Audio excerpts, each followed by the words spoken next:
Imagine a place so cold that your eyelashes freeze the moment you step outside. A place where the mercury plummets to an unimaginable -71 degrees Celsius. This isn't a sci-fi movie. This is Yakutia, a vast frozen republic in Siberia, and home to some of the toughest people on Earth. Today, we re-journeying into the heart of the Arctic tundra to uncover the unbelievable lives of the nomads who do UNT just survive, but thrive in the coldest inhabited region on the planet. How do they do it? What ancient wisdom allows them to face conditions that would defeat most of us in minutes? Get ready, because we're about to find out. Welcome to the Saka Republic, also known as Yakutia. It's an enormous territory, larger than Argentina, yet with a population smaller than a single major city. The reason? The extreme climate. The capital, Yakutsk, holds the title for the coldest city in the world. But we're venturing even further, beyond the city limits, into the endless expanse of the tundra. Here, the landscape is a breathtaking canvas of white and blue, a silent, frozen world where the sun barely skims the horizon in winter. It's a place of stark, brutal beauty. For the indigenous peoples like the Evenks and Yakuts, this isn't a hostile wasteland. It's their ancestral home, a land they understand with an intimacy passed down through countless generations. Life here revolves around one crucial animal, the reindeer. For the nomadic reindeer herders, these animals are everything. They are transportation, pulling massive sleds across the frozen plains. They are a source of food, providing nutrient-rich meat that's essential for survival in the cold. Their hides are used to make warm clothing, boots, and shelter. The relationship between the herders and their reindeer is deeply similar. The herds are not just livestock. They are family, each animal known and cared for. The herder's entire year is dictated by the reindeer's needs, following their ancient migration routes in a constant search for fresh lichen, their primary food source buried beneath the snow. So, how do you stay warm when it's -50 outside? It all starts with clothing.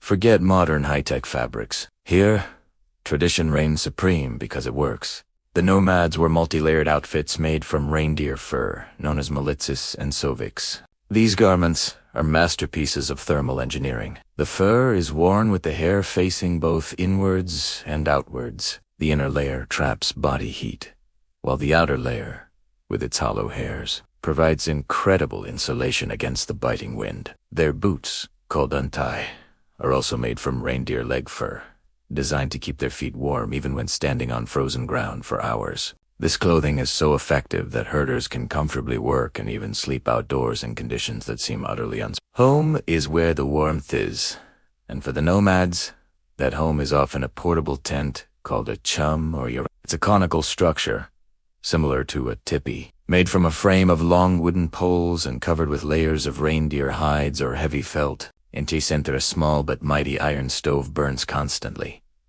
This stove is the heart of the home. It provides warmth, a place to cook meals, melt snow for drinking water, and a central point for the family to gather. The design of the tent is brilliant in its simplicity. The conical shape deflects the powerful Arctic winds, and a hole at the top allows smoke to escape while drawing in fresh air, preventing carbon monoxide buildup. It's a cozy, life-sustaining bubble against the vast, frozen wilderness. Food is fuel, and in the Arctic, you need high-energy fuel. The traditional diet is perfectly adapted to this need. It's rich in protein and fat, which the body needs to generate heat. A staple dish is straganina, which consists of raw, thinly sliced frozen fish or reindeer meat. It might sound unusual, but it's packed with vitamins and nutrients that are scarce in the Arctic winter. Eaten frozen, it melts in your mouth and provides an instant burst of energy. Broths and stews made from reindeer meat are also common, simmering all day on the stove to provide a warm, nourishing meal. Nothing goes to waste. Every part of the animal is used, a principle of respect and efficiency that has ensured their survival for centuries. They also forage for wild berries and plants during the short summer, preserving them for the long winter months. For the children of the tundra, this extraordinary environment is their playground and their classroom. From a very young age, they learn the essential skills needed to survive. They learn how to read the weather and the patterns of the clouds and the direction of the wind. They learn how to track animals, how to fish through thick ice, and how to handle the reindeer. Education isn't just about books. It's about learning the practical, ancestral knowledge of their people.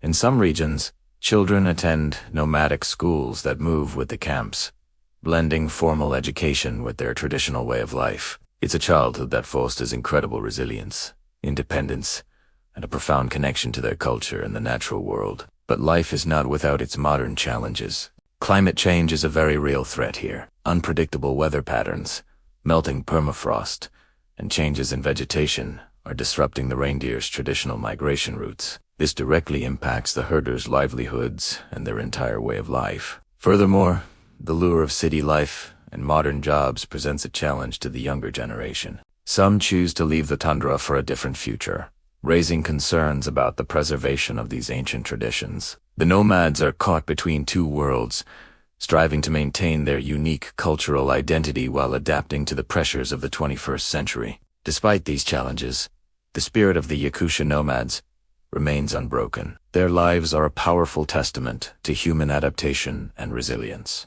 They possess a deep wisdom, a knowledge of the land that science is only just beginning to appreciate. It's a life of hardship, yes, but it's also one of immense freedom, community, and a spiritual connection to nature that many of us in the modern world have lost. They are the guardians of the Arctic, living in harmony with one of the most extreme environments on Earth.